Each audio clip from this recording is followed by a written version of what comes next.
Okay, try now. Go ahead. Okay, thank you. Apologies. So in the area as well, high-tech engineering representation. And recently we've been in the news for other purposes as well. You may remember last year debates about during sort of periods of unrest during lockdowns, about the debate about racial equality, and also the heritage of the city that relates to part of its all the benefactors being part of slave trade and so on. The debate that this brought, and Bristol was one of the spots in the centre in this discussion in the UK. So certainly you may have seen us in the news in this respect. We're also part of what is called the UK Collaboratorium for Research and Infrastructure in Cities, and this is where the support, if you like, for developing a concept like the Observatory, the Urban Observatory, came from. And that represents about a dozen of English universities, at least in its inception. A bit more, I think, these days, that were funded to develop national research laboratories. I think the total funding is in the region of 140 million pounds sterling. National laboratories for infrastructure research and city research that were meant to be facilities within four walls, and indeed there are about a dozen, if not a bit more of them, all over the country.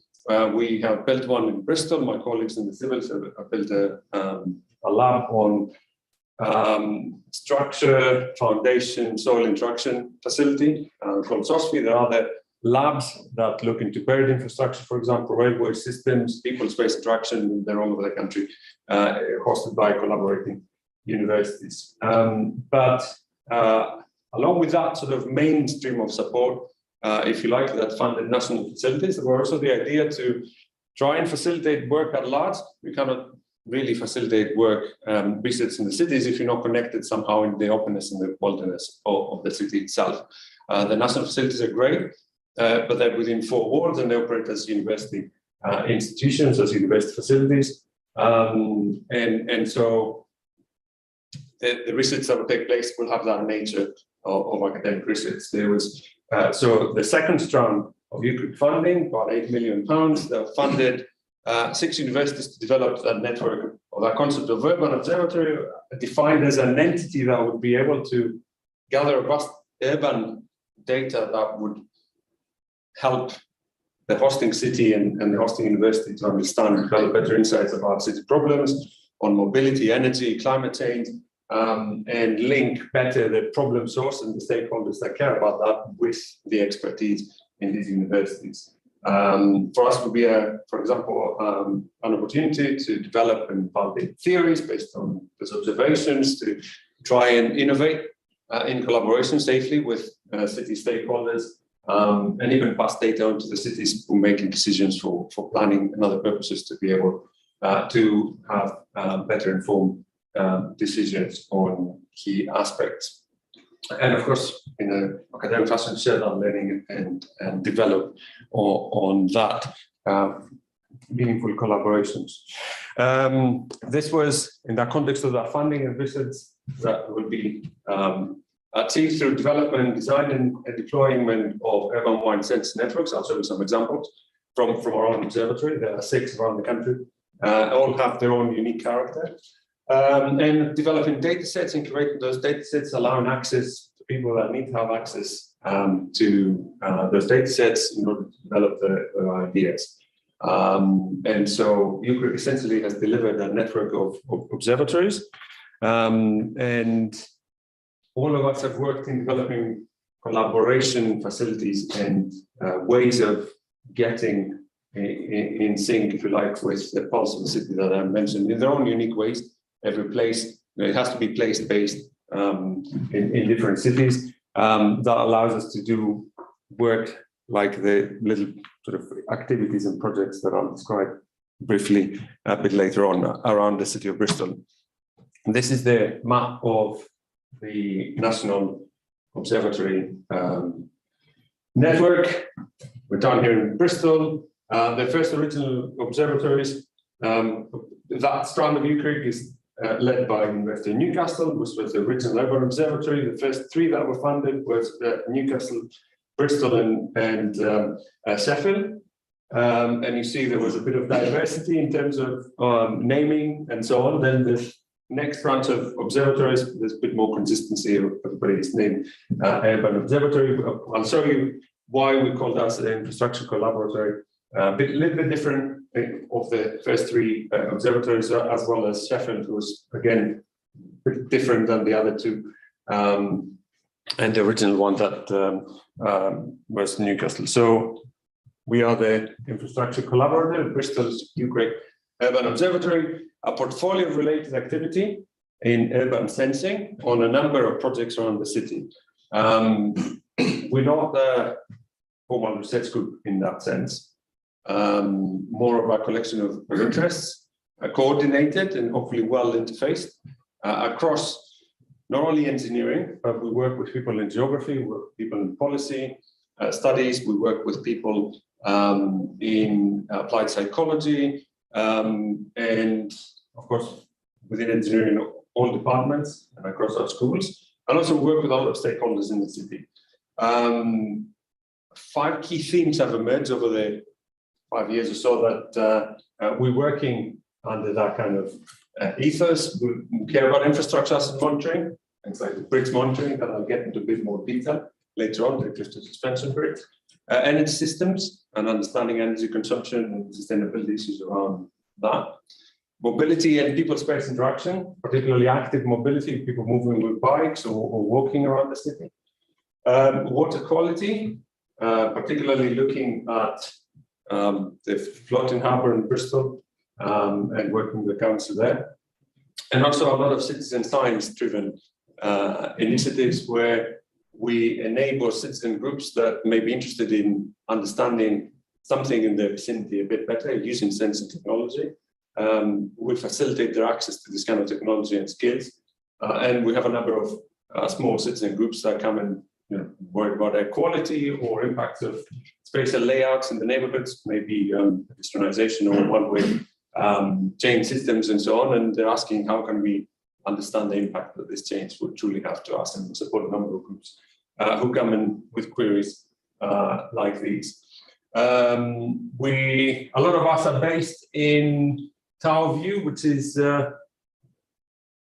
impressively the second oldest structure in Bristol. This Watts Tower is not as impressive in a sense if you're based there, because it's a listed building, and there's a lot of issues with that. If anyone sort of put a hammer a nail on the wall without filling a lot of paper, but also it's situated, it's a small building situated now, these days, I mean, in the 15th century, it might have been a great watch tower watching over Clifton Hill, the rest of Bristol, but now we're situated within the main engineering building in chemistry, so a lot of the view is actually white coats going by in labs, so there's not a lot to view from Tower View. We also have a little facility in the city's business technology incubator, the Engine Set, which is our UGREC pod here. And effectively, it's a meeting and collaboration room. Unfortunately, for the last couple of years, not been used as much as we would like, but we thought that having a presence at the city's business incubation hub, as its Engine Set, will give us also another interface with a lot of key activity related to technology in the city for us to plug into. We're supported by a number of projects that provide resource for people to come in and work with their equipment. I mentioned that UGREC was all capital equipment. So you can buy the technology, but you have to have the people to work it. So a lot of the projects, a lot of grant architecting would take place to align researchers and research interests with the existing infrastructure and allow them to do work. And we've got a number of researchers that are supported by grant sponsors through a number of programs, EPSRCs and UK research funding, ICASES, for example, or National Productivity Investment Fund, or Centre for Doctor Training, centres for doctoral training that we're part of. And they may have, for example, research students that are interested in working in those projects. So that's sort of the setup and very high level nature of facilities and the different test beds that we have. And I mentioned that we've got interest in monitor infrastructure in the built environment. I'll give you some ideas and where we take inspiration for working on problems, starting with the built environment. And interestingly, a few years ago, before the pandemic, there was a student union paper looking at student housing in Bristol. I think it was a national sort of interest at the time. It wasn't just a study in Bristol, but the Bristol sort of data was also published in a publication in internal and external publication of the Students' Union. And a lot of students were reporting that were experiencing conditions that were not ideal, like experiencing mold, for example, and damp in the houses. Well, 1 in 5 sort of reporting that 1 in 5 landlords weren't particularly active in dealing with the problem. I have mentioned under the banner of Zoom, I think we've got a note that it's about 150 responses, so it's quite a good number of students responding to this. And of course, a good number of students wouldn't recommend the city, and that's not good. We want the city to be welcoming to students, and we thought about looking at this in a bit more detail, so that we understand, where people live and how sort of the potential for this kind of problem develops over the course of their time there. Either sort of, development of damp on ceilings or on walls, and what causes the problem. Of course, there's a lot of work in the literature that looks both into the development of this as a problem in accommodation, and the impact that actually affects fairly negative, particularly students who are not necessarily going to stay for long periods or have not got the power, if you like, to negotiate with landlords to bring them in and do necessary modifications where more structural work might be required. And so there's a lot of things in the literature. If not anything else, also landlords, sorry, this is not very clear here on the projection, but it's part of the relevant law that says that that should be free of damp. That somebody who provides accommodation, a rental accommodation, ought to take a number of actions to ensure that this happens, and part of free of damp is one of the responsibilities. And so it was an interesting problem to look at. And of course, there are some types of damp that are very difficult to do anything about because the structure, and you need to bring builders in, like rising damp or penetrating damp. But there are a lot of issues that are caused by condensation alone, which is sort of the amount of potentially moisture that exists in the air and could be liquidified, sticking on walls and so on, and cause problems or exacerbate it. And there's a lot of things you could do about that if you know about it. And because you can open the windows, for example, or use a heating element and so on. This was interesting at the time. We realized that, and we were discussing that with people at the university, because we also had a Lighthouse European project called Replicate. And one of the actions was about getting students, getting citizens, not just students, to appreciate work with sensors and what they can sense in their own environment. And these weren't students, they were citizens at large, if you like, coming in from communities. And one of the themes that were well picked was that people were concerned about the conditions of their accommodation, particularly the rented one, and what they could do. They built an evidence base that showed whether there's a problem or not of any nature, and use that to negotiate with landlords to take action. And one of the themes that emerged in resonating what students were experiencing was exactly the damp that you can build in house. And part of the objectives of that initiative was to help people contribute to the design of sensors for the problems they were articulating.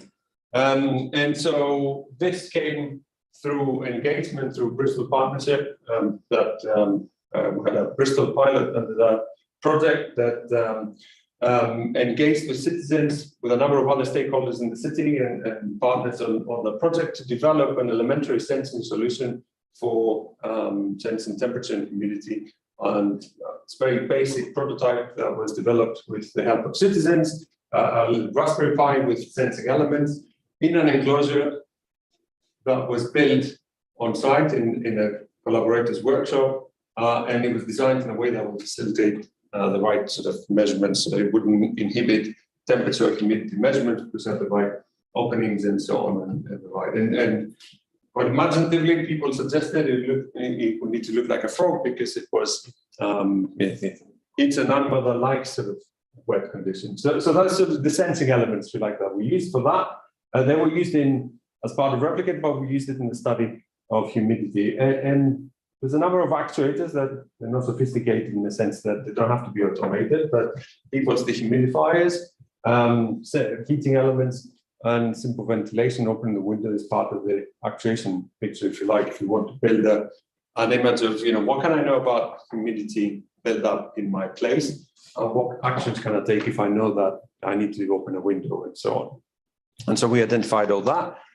We kept an initial pilot in student accommodation for a couple of weeks, developing data, trying to identify dew point, what's the point that you will have liquidification of the humidity in the room, and looking at the space of a couple of weeks in order to be able to identify how the situation may improve if you put actuation in place. If you turn the heater on, if you turn the humidifier on, and so on and so forth, depending on external temperature and other factors, occupancy, if people are in the room, and so on and so forth. So that was sort of the initial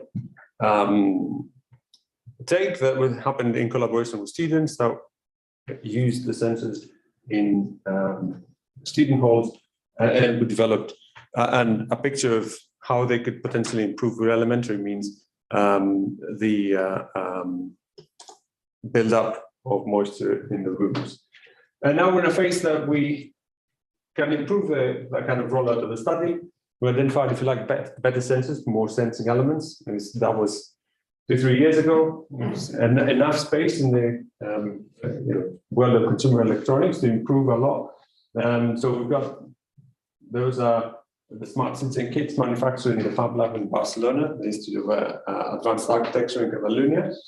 And we're planning to roll out a study with more locations and doing a bit more coordinated study of how behaviors of occupants may affect the buildup of moisture in rooms. Because now we've got a better sensing element. You see the sensor board here is built on an Arduino, and it includes something like half a dozen sensing elements plus a quality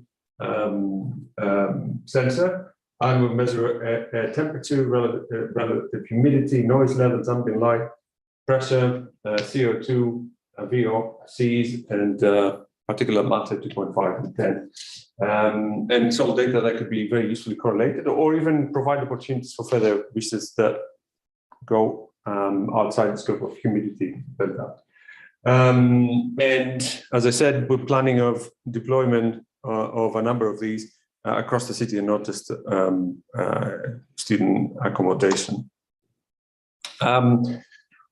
But that kind of sensing can happen in any environment. It's not just a residential issue. And in line with these kind of studies, we also started a study of how people work in space.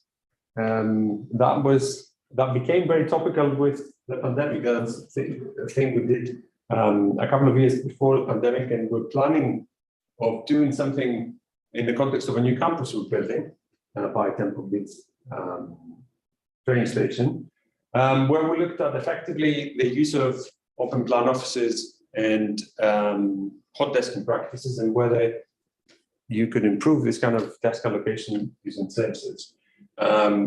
Generally, people just tend, in most cases, to walk in an open plan office and get any desk that may be available to them, if that's kind of policy, or you may have the extreme policy where people have their own desks and work very territorially, and that's the only desk they will have, and so on. Anything else in between is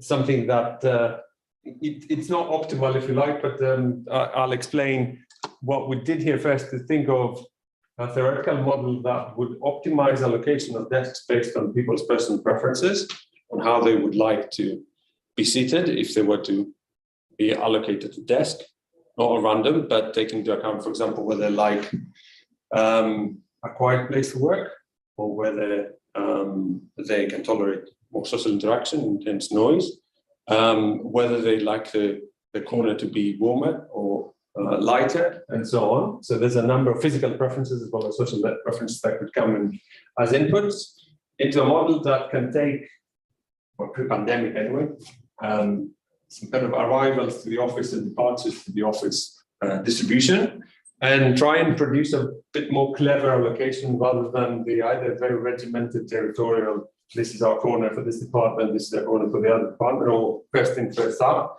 but something that would dynamically allocate desks to groups that are conceptually related, either because they have similar preferences in terms of spatial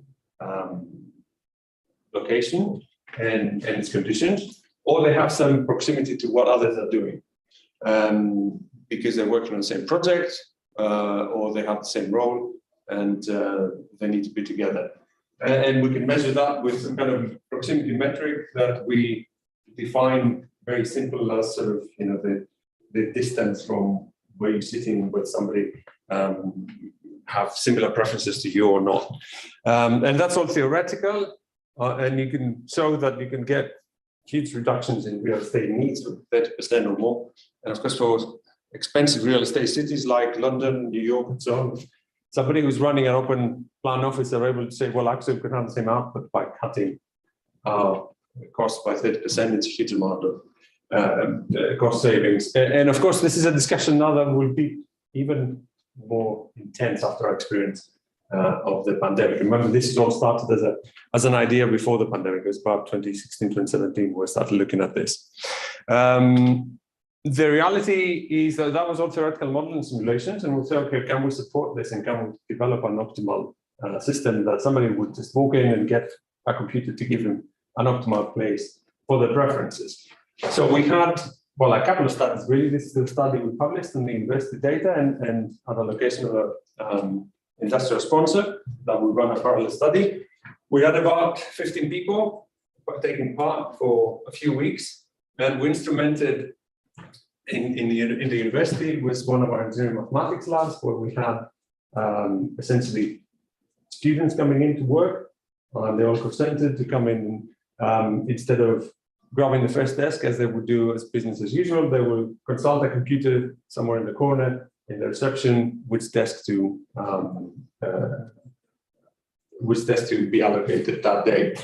We had run a preferences questionnaire before that, where people sort of told us about the preferences, whether they like more light corner here. You can see there's more windows, there's more noise on this side because it's the entrances and also a piece of corridor outside. And there's more socializing opportunities internally here because there's some kind of meeting space on the side. And so we recorded all that, and we run an algorithm that would give people the theoretical optimal allocation where to sit for a period of 2 to 3 weeks.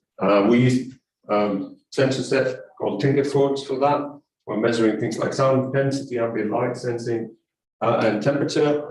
And we're getting real-time feeds to match sort of the places of the different desks to the preferences of somebody who would come in and get a number for a desk to come and sit. And that was something fun and engaging, if you like, for the students for the period we ran it. But in reality, what we're doing, testing project questionnaire for people to come on board to a study like this, and that this would be workable way for somebody to come in and work in the labs under this kind of circumstances. Our ambition back then was to then build something that would plug into the context a lot better. So knowing what people are working on, even on the calendar, to try and bring people together that they ought to be together. And we say in the relevant papers that you can use this kind of method maybe in business incubators, like the engines that I mentioned earlier, so that you can bring entrepreneurs together as a LinkedIn, if you like, layer that somebody might be onboarding the facility so that they can start a new business. Who else should they be talking to? And kind of a system like that, get them together in a physical space as they hot desk anyway, to be together collocated so that you facilitate further innovation. We also looked at something like the IoT desk, which is a pre-instrumented furniture, and whether that would work better than our proprietary approach of sticking a spaghetti of sensors on top of the desks and so on, as you see here in the picture, with the Tinker folders and the allocation computer. So there's a lot of possibilities for further work. With the possibility also of running machine learning, we know that was analytical in faith is an algorithm running with some machine learning in place to do the matching as best as we can with analytical approaches. But there could be another step that somebody could try machine learning approaches in a data set that is similar to what we're generating here. So that's possibilities from within the built environment and looking into things like occupancy and comfort, energy consumption, for example, and so on. And I mentioned that another test bed we have is the iconic lift and suspension bridge. My colleagues in the civil have long-standing collaborations with the trust that runs the bridge because it's in our neighborhood, and they've been studying in all sorts of ways before sort of we deployed our own infrastructure there anyway. But the first thing we did, and ever since sort of this initial system, we've added a lot more sensors, both environmental and things like anemometers and so on. But the first sort of deployment we did was a wireless structural healthcare monitoring system comprising a number of accelerometers, somewhere mid-deckies and at the end of the deck, transducers, and displacement transducers so that we can measure the displacement of the deck, and wireless gateways so we can get the data back to our servers. And the objective was to see initially whether with this kind of chip instrumentation we can match the understanding you can build with the more expensive, wide and proprietary structural healthcare monitoring systems that structural engineers may be using. And also to see what we do with the data sets from a perspective of somebody who's not just interested on the structural healthcare, but is there anything interesting we could do with time series that come from vibrations of a deck? And also give an example later on how we found something interesting to do. So this is sort of the overall system architecture I mentioned earlier. So there's the wireless transmitters, the accelerometers, and the displacement transducer, and the one end of the bridge. And part of the typical output you would get, and we'll go back to Kafka middleware, and then accessible via Grafana. We gave interfaces to the bridge engineers to be able to see data in real time from the bridge behavior. So this is what looked like a bit more involved. We did an experiment try and identify how much displacement is produced by different types of vehicles. So at a quiet time of day, we drove a number of different vehicles over the bridge and we sort of understood the excitation that they would cause and what kind of vibration pattern would also cause.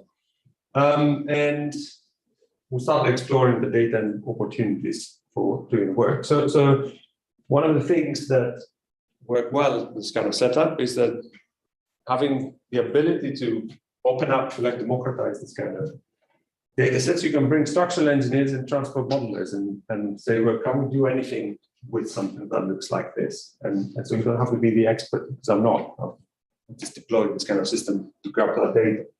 And so somebody had the idea that can we actually use the structural data that normally structural engineers would use to understand whether there's any damage in the bridge, to actually measure how many vehicles have crossed the bridge and what type of vehicles would they be, whether vans, which might be a very interesting exercise that otherwise might be very difficult computationally to do. You need to process video, for example, with all the caveats that this would bring, because you would have to have the video played near the number plates for the cars and GDPR and so on. So it's not as easy as, for example, looking at the structural data set and be able to infer traffic. And to some extent, this is doable, but there are caveats. And of course, you can understand there's a lot of noise that can enter. And how do you differentiate between two cars if they're too close together?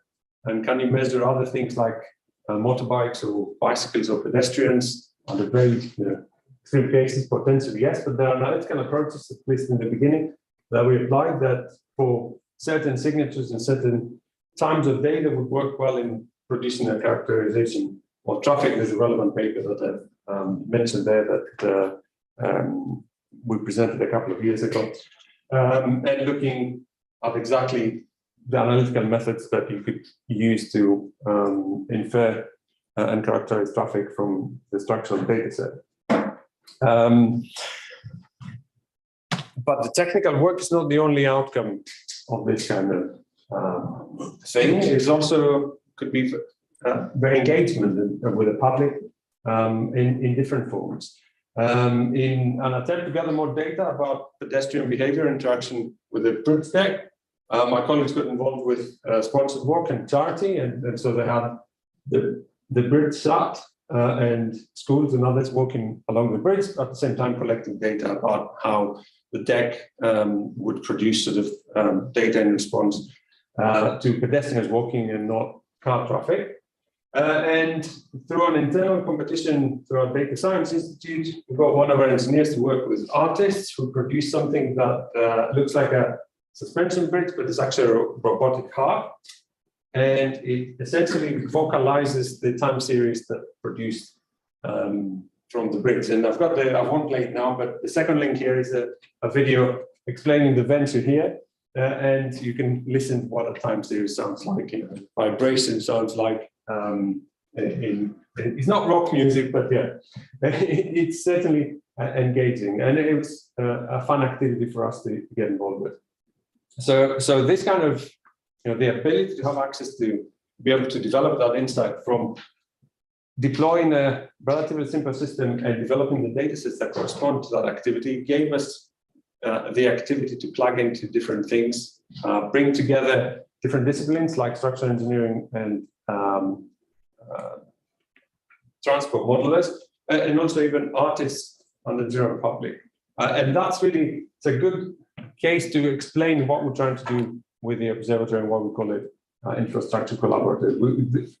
Anything that is sort of captured in this way we work with the Clifton Suspension Bridge is pervasive ethos of all our activities. And as a last example, not least, is something from getting the scale even bigger, even wider rather. We started from a sensor in a room, then we're looking at the sensor on an infrastructure asset. Now we're looking at sensors on mobile things in space. Something that also happened in the context of a European project. We had an ambitious plan to work with electric mobility in general. So we had a dozen of electric bikes, half a dozen of electric shared vehicles, and an electric taxi. And the original idea was that there would be some kind of transport planner that would allow people to work through different modes of electric mobility and do multimodal, booking the car, using it for part of the day, and then booking the bicycle and using it for part of the day. But that deployment happened just before the pandemic. So the use of the bikes changed radically because we gave the bike to healthcare workers, so they were using them to visits over the past couple of years. And I've noted somewhere a piece we wrote for Airstream News, and we explain both the system architecture and you can see some of the results in the journeys that we're taking. What we're interested in is to look at things like distance traveled, how much the bikes were used, what types of journey, whether it was sort of business or people using them to go on leisure trips. Things like how much they used electric assistance and where. Bristol is quite hilly, so it was interesting for us to understand whether a capability like this would help people to take more cycling up. There's been shared bike schemes in Bristol that failed in the past, and maybe geography is part of this. And so we're very interested in seeing all that, as I said, in a different context in the beginning, but we're very pleased that actually these were getting good use throughout the pandemic by NHS workers. And so we built a proprietary sensing platform to go with a bike that has a GPS accelerometer, interfaces the canvas of the electric bike, has a UPS to power up the electronics and wireless connectivity. We also had provisions for potential in the future, using it in we didn't integrate them here, and it wasn't an intention. The paper was horrendous, but things like wearables and things like that, so we can get data from people's vital signs as well when they use the bike and how they feel about that and so on. But that wasn't part of the objectives anyway. It's just an expandable sensing kit that could include this kind of activities. And I think we had them in operation. We still have them in operation for over 2 years now. I think there's one maybe missing in action of the 12, like stolen or at the bottom of a river somewhere. But the rest are well and still used. And we've got ample data showing trajectories and use of the battery, what the systems talk, how fast they were going, and so on. And as I said, they were meant to be shared resource. Well, they were shared resource, but not in the original way it was planned, but nonetheless really useful to have them as a capability in the city over the last couple of years. So this is the type of activity that we support. There are a number of other things along these lines that I have mentioned. For example, said earlier in passing about monitoring water quality in the floating harbour. We're very interested in making predictions of water quality based on less chemical sampling and more data sort of acquisition from the vicinity. It will simplify a lot the procedures for determining whether it's safe to have an event around the floating harbour. Or if anybody jumps in, you need to go and rescue them immediately if the water is, if the day is not very good from a water quality side. And other interventions have to do with understanding the impact of traffic and outside schools and working with people and small citizen communities that may be interested in evaluating how spatial layouts changes may affect them in the vicinity, and whether sensing solutions can provide part of the data for that. And as I said, a number of scales, starting from the very personal to the sensor in a room, somewhere all the way up to a mobile sensor in the city. And I mentioned that, well, that's really an area many of you may be working in that, whether it's from a cloud or infrastructure perspective. And observatories maybe were an answer to, okay, what really makes a city smart? After all, is it about the technology, the data you can build on that technology? And certainly our view is that this kind of capability, having something that you call never an observatory or some kind of capability in the city that is based between a university, city council, key stakeholder organizations that really collaborate together. That's certainly part of the picture. That's kind of collaboration that needs to exist at city level to produce this kind of data and build the insights on part of that. But that's, if you like, it's a technologist like myself answer to that. The challenges that come with trying to introduce this kind of ideas in the city, things like, would people care? Is that really the priority in a city that faces big demands on housing and years of efficiency cuts, for a better word, in local government budgets and so on, and is sort of deploying sensors a priority? And would people buy into this and use the solutions that you may advocate as part of the problem, part of the solution?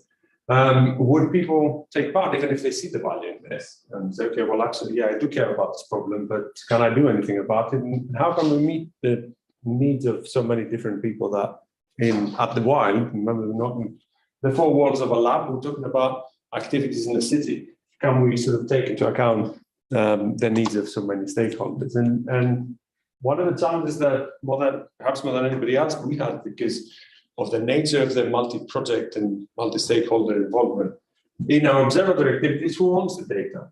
If we do all this activity in Clifton Suspension Bridge and it's the data, how do we then democratize that or making it available, and what are the processes? But of course, there are many caveats in that. If not anything else, issues of privacy. Obviously, in a study that, get back to the dump, you can't really go and put people's details and, with addresses and whatever and publish that as an open data set. So there's a duty of care and moderation that needs to take place in accordance with the legal framework and the interests of stakeholders that need to be coordinated here. And this is sort of part of the role, if you like, of an entity like the Observatory, to understand these needs and make the data usable to the extent possible, with all the caveats that may come with privacy and other concerns that come with using urban data sets. So if smarter cities are the answer to anything, it's not merely because we deploy our technology in the cities. By in itself, probably that's not an answer to nothing. Because for the people, I mean, said, what is the city but the people, to use the Shakespeare quote. And you can only try and mediate a reality where people have their own understanding of what the city and their needs are, and try to get them on the same page as they said of blind men touching an elephant metaphor, where everybody thinks is a different thing. And maybe the role of an entity like an observatory is to actually coordinate this kind of activity and bring people on the same page, understand their needs, and try to demonstrate the value through this connection. So on the one hand, with technologists deploying testbeds, because we like that stuff, we certainly like talking about sensors and the data you can get and the capabilities you can build. That's what my training was about as a computer scientist.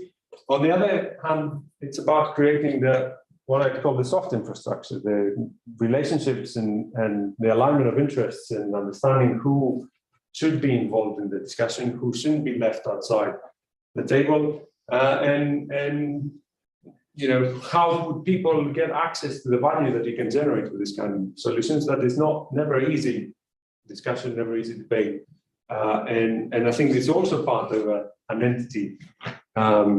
As I said, whether you call it observatory or not, but somebody who will sort of work in embedding urban sensing for the central infrastructure of the cities of the future, whether this would sit with a city council or a university or a third sector or a collaboration of all of these is to be seen. The observatory is merely exploring the space and what it could be that entity in terms of organizational form and in terms of technology access and so on. So I'll leave you with a nice sunny picture of Bristol in August when we have the balloon fiesta. Thank you for listening to me. I'm very happy to answer some questions. Great. Thank you very much, Theo. So,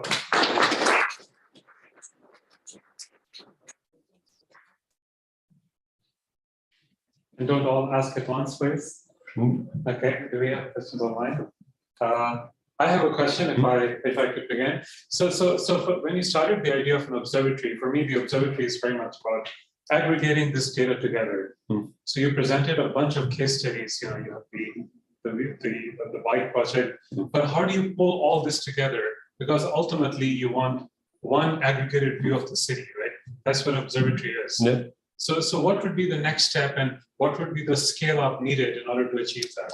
Well, the capability to bring the data is there because it comes back to the same end, if you like. So it's not difficult for somebody to start making associations or correlations of what other data sets we can add, whether they're public, like weather, Met Office data sets and so on. And in our case, we do per need. People saying we have this problem to solve, and say what kind of data we have here available that we can, if we were to join up the data sets with all the caveats that and the data agreements and everything else that may need to be in place, and we work to solve that at the time to bring the data sets together. So it's a little bit different from the ubiquitous sensing and having the data in place. Partly an indication of the fact that people will not necessarily be comfortable in having a panopticon kind of thing in Hoover and everything, but having the capability to do this in a way that would be demonstrably, it will be aligned with the purpose. Like, why are we bringing this and this data set together? Because we think that by associating temperatures, external mobility data, and well-being data, we can demonstrate that we have a project that we're looking at with a local artist about an installation of trees in one of our open spaces as a greening intervention. We want to put sensors so that we can measure whether people are using the space when eventually will be with trees and green elements and so on, and what type of activity will take place there. And there will be a case of collecting different data sets of weather, was it nice weather when there's 5 people sat there and had lunch or had a business meeting or whatever, and then infer interesting facts from that. But that would come as an outcome of the alignment of many different purposes. Somebody wants to demonstrate that the greening feature can improve well-being, and somebody caring about having a nice feature in an open space that doesn't make it so concrete. And we try to work on that basis, that we can, the data can exist independently, but if we spot the opportunity to bring different elements together and solve a problem, then we will do per need. So it's so it's aggregating data from a particular perspective. Okay. So it's problem driven and taking into account, trying to align purpose of different interventions that may have produced different data sets that we think, actually, if we bring all that together, we will have the possibility to have a greater insight into a problem. Sounds great. Excellent. So how many streams you are sending from Bristol Suspension Bridge? Because we are using Kafka. So I just want to see that whether it is not a heavy solution or something that. It depends on, because that would be scalable in the sense that that initial deployment was something like 10, 20 different things, like accelerometer measurements from 4 instruments, displacement, transducers every, few seconds kind of thing of motion.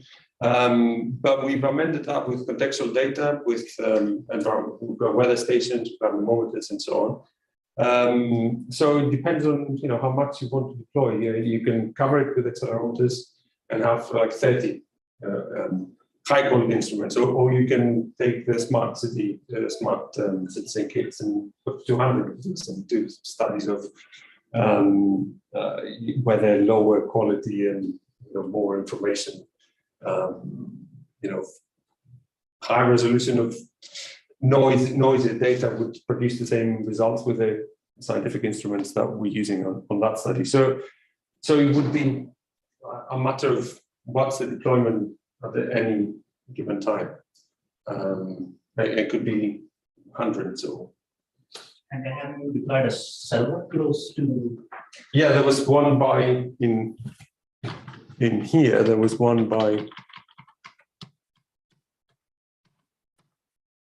In that instance, there was one the gateway, and it was going back to university from there. So it's too wireless or. So it was still semi-local here by the end of, which is actually a visitor center on this side. So we had some local, so computing facility, and then it was going back to the university systems from there.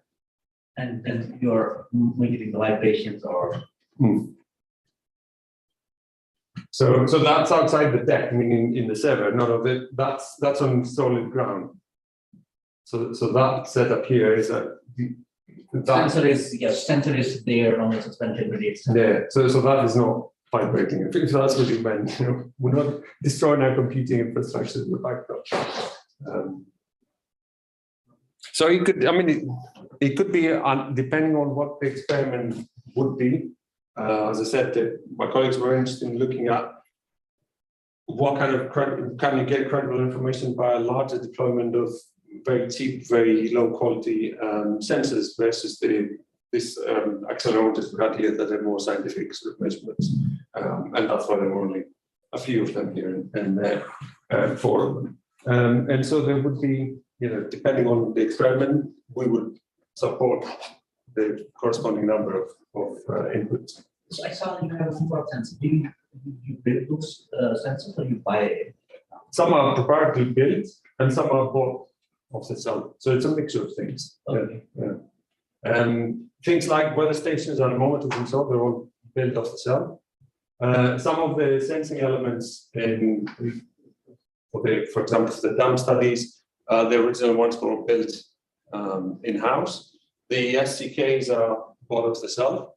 We were collaborating with the IEEE people and building some proprietary equipment for measuring things of interest outside English spaces, for example. The thing I mentioned earlier and other similar projects that will be built by us, having the components coming from them. So it's again a mixture of approaches.